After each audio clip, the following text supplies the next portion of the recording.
সালে। তাই আওয়ামী লীগ ওই দিনটাকে বঙ্গবন্ধুর স্বদেশে প্রত্যাবর্তন দিবস হিসাবে পালন করে। 1971 সালের 26শে মার্চ বঙ্গবন্ধু বাংলাদেশের স্বাধীনতা ঘোষণা করেছিলেন। সেদিন রাতেই ধানমন্ডি থেকে পাক সেনা বঙ্গবন্ধুকে উঠিয়ে নিয়ে যায়, তাকে সরাসরি করাচিতে নিয়ে যাওয়া হয়। 10ই জানুয়ারি তিনি ঢাকায় আসেন। তার আগে করাচি থেকে লন্ডন, লন্ডন থেকে দিল্লি, দিল্লি থেকে ঢাকায় তিনি আসেন। তো গণ অভ্যুত্থানের পর 10ই জানুয়ারি কিভাবে পালন হবে তা নিয়ে একটা সংশয় ছিল, কিন্তু শেখ হাসিনা জানিয়ে দিয়েছেন যে 10ই জানুয়ারি পালন হবে বাংলাদেশ জুড়ে। তিনি আওয়ামী লীগের প্রবাসী যারা আছেন, আমেরিকায় আছেন, ইতালিতে আছেন, তাদেরকে সম্বোধন করবেন দিল্লি থেকে। কার্যত জনসভায় যেভাবে তিনি ভাষণ দেন ঠিক সেভাবেই ভাষণ দেবেন। এবং আগে আমরা দেখেছি যখন লন্ডনে তিনি ভাষণ দিলেন, উদ্যোক্তারা তাকে বাংলাদেশের প্রধানমন্ত্রী হিসাবে সম্বোধিত করেছিলেন। এক্ষেত্রেও তার ব্যতিক্রম হবে বলে আমার মনে হয় না।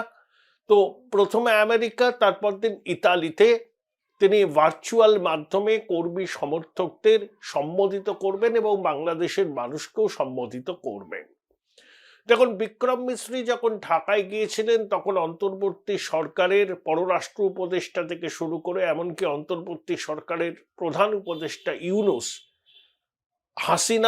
শেখ হাসিনা যে নয়াদিল্লি থেকে বসে নানাবিধ প্রচার কর্মসূচি চালাচ্ছেন, নানাবিধ বক্তব্য রাখছেন, সেটা বাংলাদেশের অন্তর্বর্তী সরকার পছন্দ করছে না, সেটা দ্ব্যর্থহীন ভাষায় জানিয়ে দেওয়া হয়েছিল। কিন্তু ভারত সরকারের বক্তব্য হচ্ছে হাসিনা এখানে অতিথি হিসাবে আছেন, তিনি এই সম্বোধন করার যে পরিকাঠামো সেটা তিনি নিজের উদ্যোগে জোগাড় করেছেন। ভারত সরকার তাকে কোনো ইনফ্রাস্ট্রাকচার সাপোর্ট প্রোভাইড করেনি। তাই তিনি যদি নিজস্ব পরিকাঠামো ব্যবহার করে কিছু বলতে চান, ভারত সরকার তাতে বাধা দেবে না। অর্থাৎ শেখ হাসিনার যে ভারতে আছেন তার ডিপ্লোম্যাটিক পাসপোর্ট বাতিল করেছে অন্তর্বর্তী সরকার, কিন্তু ভারত সরকার ট্রাভেল ডকুমেন্টস দিয়েছে। যে কূটনৈতিক নোট অন্তর্বর্তী সরকার পাঠিয়েছিল ভারত সরকারকে শেখ হাসিনাকে প্রত্যাবর্তনের বিষয়ে, ভারত সরকার আপাতত সেটিকে ডাস্টবিনে ফেলে দিয়েছে। ভারত সরকারের স্পষ্ট বক্তব্য, অসাংবিধানিক অনির্বাচিত অন্তর্বর্তী সরকারকে তারা পুরোপুরি কূটনৈতিক বৈধতা দেয় না এবং এই ধরনের অন্তর্বর্তী সরকারের কোনো অধিকার নেই একটি নির্বাচিত সরকারের কাছে এরকম কূটনৈতিক নোট পাঠানোর। তাই শেখ হাসিনা যতদিন খুশি ভারতে থাকবেন, সসম্মানে থাকবেন এবং তার ভারতে থাকা নিয়ে রাজনৈতিক দলগুলোর মধ্যে ঐক্যমত্য তৈরি হয়েছে। There is not even an out of doubt on this matter. একদম লাউড অ্যান্ড ক্লিয়ার। যারা শেখ হাসিনার অনুগামী, আওয়ামী লীগের সমর্থক, যারা শেখ হাসিনাকে দুচক্ষে দেখতে পারেন না, অন্তর্বর্তী সরকারের মাতব্বর, সবার কাছে এই বিষয়টা খুব পরিষ্কার হওয়া প্রয়োজন। কোনো অবস্থাতেই শেখ হাসিনাকে বাংলাদেশের হাতে তুলে দেওয়া যাবে না। যদি পরিবর্তিত পরিস্থিতি হয়, যদি দেখা যায় শেখ হাসিনার জীবনের নিরাপত্তা আছে, তিনি সেখানে স্বাধীন কার্যক্রম করতে পারবেন এবং শেখ হাসিনা যদি মনে করেন যে সিচুয়েশন তার পক্ষে অনুকূল, তখন তিনি যদি বাংলাদেশে ফিরতে চান তিনি ফিরতেই পারেন। সেই সিচুয়েশন এখন প্রতিকূল আছে। 5ই অগস্টের পর যতটা প্রতিকূলতা ছিল এখন কিন্তু সেই রকম প্রতিকূলতা নেই। এটা অর্থহীন ভাষায় জানিয়ে রাখা ভালো। যারা বাংলাদেশ ওয়াচার, আমার যারা বন্ধু বান্ধব আছেন যারা বাংলাদেশে, তারা কিন্তু বলছেন যে অগাস্ট সেপ্টেম্বর মাসে আওয়ামী লীগ বিরোধী, শেখ হাসিনা বিরোধী যে মানসিকতা ছিল, 5.5 মাস কেটে যাওয়ার পর সেই মানসিকতা নেই। মানুষ এখন মিলিয়ে দেখছেন যে শেখ হাসিনার সময় তারা কেমন ছিলেন আর অন্তর্বর্তী সরকারের সময় তারা কেমন আছেন। এই যে দুটো বৈপরীত্য, সেটা তাদের সামনে পরিষ্কার হয়েছে এবং তাদের মোহভঙ্গ হয়েছে। মোহাম্মদ ইউনূস যে একজন বিশুদ্ধ ধান্দাবাজ সেটা তারা পরিষ্কার করে বুঝতে পেরেছেন এবং অনেকে ইউনূসকে সর্বরোগ বিশল্যকরণে ভেবেছিলেন যে ইউনূস ক্ষমতায় আসলে পশ্চিমী বিশ্ব উদার হস্তে বাংলাদেশকে সাহায্য করবে। সেগুলো কিছুই হচ্ছে না। বরঞ্চ ডোনাল্ড ট্রাম্প ক্ষমতায় আসার পর বাংলাদেশের সঙ্গে আমেরিকার সম্পর্ক তলানিতে এসে ঠেকবে সে সম্পর্কে সবাই মোটামুটি নিশ্চিত। এমনকি ইউনূস পর্যন্ত একটি সাক্ষাৎকারে বলেছেন যে ট্রাম্পের সঙ্গে মোদিজির যে ঘনিষ্ঠ সম্পর্ক আছে, ট্রাম্পের প্রশাসনে যেভাবে ভারতীয় বংশোদ্ভূতরা গুরুত্বপূর্ণ জায়গা আছেন এবং ট্রাম্প ঘোষিতভাবে র্যাডিক্যাল ইসলামের বিরোধী, আমেরিকার সঙ্গে বাংলাদেশের সম্পর্কের অবনতি হবে। যদিও তিনি আশ্বাসের সুরে বলেছেন যে রিপাবলিকান অ্যাডমিনিস্ট্রেশনেও তার কিছু চেনা জানা আছে, এগুলো বলতে হয় বলে বলা। আসলে ইউনূসও জানেন যে 20শে জানুয়ারির পর তার গদি টলবল করছে। এই অবস্থায় শেখ হাসিনা 19শে জানুয়ারি, ডোনাল্ড ট্রাম্প শপথ নিচ্ছেন 20শে জানুয়ারি, তার আগের দিন বাংলাদেশের মানুষ আওয়ামী লীগের কর্মী সমর্থকদের ভার্চুয়ালি অ্যাড্রেস করবেন। বাংলাদেশের সময়ে সম্ভবত সন্ধ্যে 6টা বা 6:30টায় যুবলীগের যিনি সভাপতি, তিনি পরশ তার নাম, তিনি শেখ হাসিনার আত্মীয় বটে, তিনি এই ঘোষণাটা করেছেন। অর্থাৎ ভার্চুয়াল মাধ্যমে তিনি সম্বোধন করবেন। যার যেখানে সুযোগ হবে সে দেখবে সেটা। দেখুন, 19 জানুয়ারি সময়টাকে লক্ষ্য রাখার প্রয়োজন।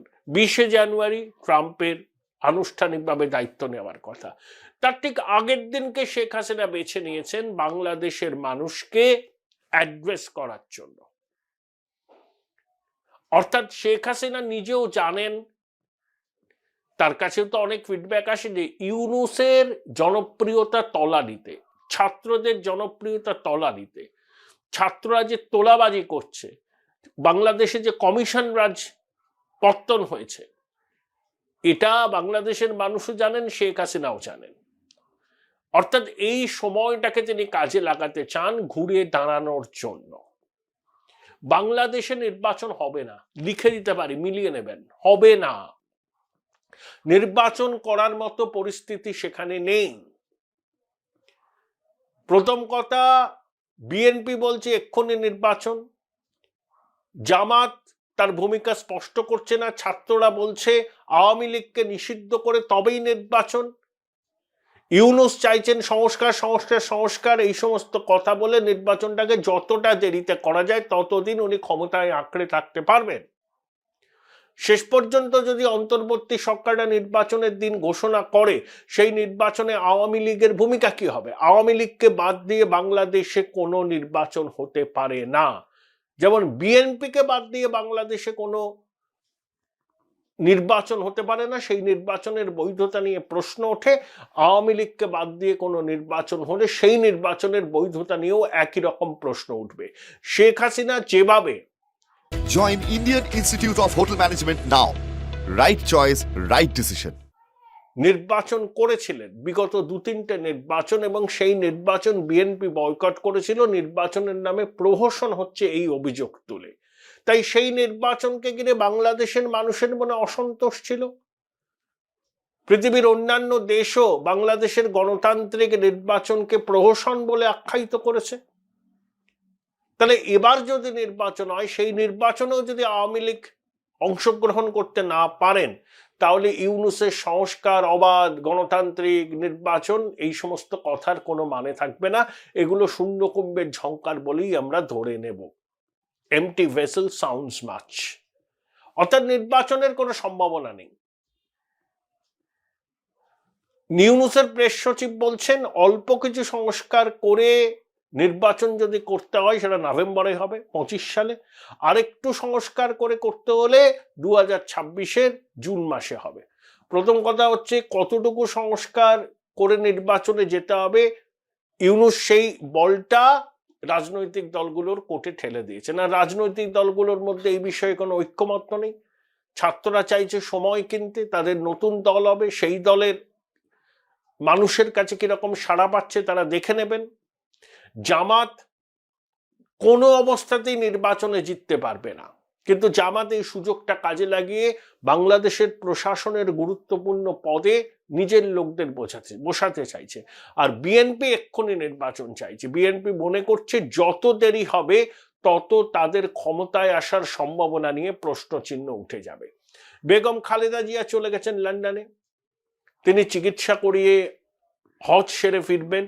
দেখুন, রাজনীতিতে না 7 দিন অনেক বড় সময়। সে খালেদা জিয়া 2 মাস বাদে ফিরবেন তার ছেলেকে নিয়ে, এটা বলা হচ্ছে, কিন্তু আদৌ কি তিনি ফিরতে পারবেন? তাকে কি অন্তর্বর্তী সরকারের মাথা ইউনূস, ছাত্ররা, সেনাবাহিনী ফিরতে দেবে? কারণ তারেক রহমান একবার বাংলাদেশে আসলে এইসব খোকা জেহাদিদের কিন্তু বাড়ির মধ্যে ঢুকে পড়তে হবে। কারণ বিএনপি বাংলাদেশের একটা মুখ্য রাজনৈতিক দল, আওয়ামী লীগের সঙ্গে তার কাঁটে টাক্কার হয়, তাদের জনসমর্থন, সাংগঠনিক শক্তি আছে। বিভিন্ন নির্বাচনে প্রতিদ্বন্দ্বিতা না করার ফলে এই সাংগঠনিক শক্তিতে জং ধরেছে। এখন বিএনপি চাইছে পরিবর্তিত পরিস্থিতিতে তাড়াতাড়ি নির্বাচন সেরে ফেলতে। তার মধ্যে তারেক রহমান যদি চলে আসেন তাহলে টিএমসির এই বিএনপির শক্তি আরো বাড়বে, তাদের কর্মী সমর্থক ভোটাররা আরো কনসলিডেট হবে। এটা ইউনূসের পক্ষে বিপদ, আর এই ছাত্রদের পক্ষে বিপদ। তাই ইউনূসের প্রেস সচিব কতটা সংস্কার করে নির্বাচন হবে সেই দায়িত্বটা রাজনৈতিক দলগুলোকে নিতে হবে, এই বলে বলটা তাদের কোর্টে ফেলে দিয়েছেন। এবং রাজনৈতিক দলগুলোর মধ্যে এই বিষয়ে ঐক্যমত্য হওয়া আমার মনে হয় সম্ভব নয়। এবং আওয়ামী লীগের ভূমিকা কি হবে নির্বাচনে, এই পরিস্থিতিতে একমাত্র বিকল্প হচ্ছে সেনা শাসন। দেখুন, ভারতবর্ষ গণতান্ত্রিক দেশ, ভারতবর্ষে সেনা কোনোদিন ক্ষমতা দখল করার চেষ্টা করেনি, করবেও না। সেনা জানে তাদের কাজ কি। সেনা আইন শৃঙ্খলা পরিস্থিতিতেও রাস্তায় নামে না। সেনা স্পেসিফিক ডিউটি আছে, সেই ডিউটি তারা নিষ্ঠার সঙ্গে পালন করে। তাহলে ভারতবর্ষের গণতন্ত্রের ভিত অনেক গভীরে প্রতীত। 60 কোটি মানুষ এই নির্বাচনে ভোট দিয়েছেন, 60 কোটি মানুষ। আর বাংলাদেশের গণতন্ত্র ফ্র্যাজাইল। বাংলাদেশ আগেও সেনা শাসনের অভিজ্ঞতার মধ্যে দিয়ে গেছে। দুর্বল গণতন্ত্র, সেনা টেক ওভার করেছে। সেনাপ্রধান যতই বলুন না কেন তারা রাজনৈতিক বন্দোবস্ত, রাজনৈতিক দলের হাতেই সরকার পরিচালনার ভার থাকুক, এটা চান। সেনাপ্রধান এটাও বলেছেন যতদিন তিনি দায়িত্বে থাকবেন বাংলাদেশের সেনাকে রাজনীতিতে আসতে দেবেন না। এই কথাগুলোকে ফেস ভ্যালুতে নিতে হবে। মুখে তিনি যাই বলুন না কেন, সেনাপ্রধান প্রতিষ্ঠা করে দিয়েছেন যে তিনি একটা প্যারালাল শক্তি, আসলে তিনি অন্তর্বর্তী সরকারের মূল চালিকা শক্তি। তাহলে এই অচলাবস্থা তৈরি হলে সেনা ক্ষমতা দখল করবেই। তাদের নেতৃত্বে কিছুদিন সরকার চলার পর তারপরে হয়তো নির্বাচন হতে পারে। আমি বলছি না যে পাকাপাকিভাবে সেনা দখল করবে, কিন্তু ইউনূস আর তার জঙ্গি সাথীদের সেনা সরাবে। এখন প্রশ্ন হলো হাসিনা ফিরবেন কিনা। ডোনাল্ড ট্রাম্প ক্ষমতায় আসার পর ভারতীয় উপমহাদেশের রাজনীতির ছবিটাই বদলে যাবে। এই ইউনূসের এত বলবালা বন্ধ হবে, তার জঙ্গি সহযোগীদের গর্তে ঢুকিয়ে দেবে আমেরিকা। কারণ এই সরকার, বাংলাদেশের সরকারের পৃষ্ঠপোষকতা কিন্তু করছে রাডিকাল ইসলাম, নিষিদ্ধ হিজবুত তাহরির, হেফাজতে ইসলাম। এরা রাডিকাল ইসলাম, এরা শরিয়া চালু করতে চায়। আমেরিকা এটা মানবে না। আর ইউনূসের সঙ্গে ট্রাম্পের সম্পর্ক অত্যন্ত তিক্ত। যেভাবে জাস্টিন ট্রুডোকে সরতে বাধ্য করা হলো, জাস্টিন ট্রুডোকে ট্রাম্প বলেছিলেন গভর্নর অফ কানাডা। তিনি কানাডার নতুন মানচিত্র তৈরি করার কথা বলছেন, অর্থাৎ কানাডা আমেরিকার 51তম প্রবেশ হবে। তিনি পানামা খালের উপর, ক্যানালের উপর দখল কায়েম করতে চাইছেন, গ্রিনল্যান্ড কিনে নিতে চাইছেন। চীনের সঙ্গে আমেরিকার লড়াই, এই লড়াইয়ে বাংলাদেশে আমেরিকা চাইবে একটা ফ্রেন্ডলি সরকার থাকুক। ইউনূসের সরকার দিয়ে তা হবে না। এবং ভারতীয় উপমহাদেশে আমেরিকার বিদেশ নীতি ঠিক হবে প্রধানমন্ত্রী নরেন্দ্র মোদী কি চান সেটাকে গুরুত্ব দিয়ে। এবং এই রকম পরিস্থিতিতে শেখ হাসিনার প্রত্যাবর্তন ঘটতেই পারে আগামী কয়েক মাসের মধ্যে। আবার বলছি, জুলাই আগস্ট মাসে আওয়ামী লীগ এবং শেখ হাসিনার বিরুদ্ধে যে গণক্ষোভ ছিল সেটা অনেকটা প্রশমিত হয়েছে। মানুষ নিজের জীবনের অভিজ্ঞতা থেকে বুঝতে পারছেন যে তারা আগের জমানায় কি ছিলেন, এখন কি আছেন। শেখ হাসিনার বিরুদ্ধে বিস্তর অভিযোগ আছে, হাই হ্যান্ডেডনেস, বিরোধী কণ্ঠস্বর, স্তব্ধ করা, দুর্নীতির অভিযোগ আছে, কিন্তু বাংলাদেশের মানুষ একটা কথা মানছেন যে অন্তত মোটা ভাত কাপড়ের অভাব হতো না, এখন কিন্তু সেই অভাবটা প্রকট হয়েছে। অতএব 20শে জানুয়ারির পর ভারতীয় উপমহাদেশে, বিশেষ করে বাংলাদেশ এবং পাকিস্তানে ক্ষমতার পরিবর্তন হবে। ইমরান খানের জেল মুক্তি হবে, হয়তো ইমরান খান আবার রাজনীতির রঙ্গমঞ্চে সহমহিমায় ফিরবেন, এবং ইউনূস সরকারকেও কিন্তু পাত্তারি গোটাতে হবে। তখন কিন্তু শেখ হাসিনা বাংলাদেশে ফিরতে পারেন। কারণ আবার বলছি, আওয়ামী লীগের চরম দুরবস্থায় 35% ভোট তাদের পক্ষে যায়। বিভিন্ন সব ওরা ওপিনিয়ন পোল করছেন বাংলাদেশের বিভিন্ন মানুষ, তাতে কিন্তু দেখা যাচ্ছে আওয়ামী লীগকে মুছে দেওয়া তো দূরের কথা, অনেক জায়গাতে আওয়ামী লীগ নির্বাচন হলে ভালো ফল করবে। শেখ হাসিনাও গ্রাউন্ড রিয়েলিটি বোঝেন এবং তিনি হয়তো কোর্স কারেকশন করবেন, এবং তারপর তিনি সর্বতোভাবে চেষ্টা করবেন বাংলাদেশের মাটিতে ফিরে আসার।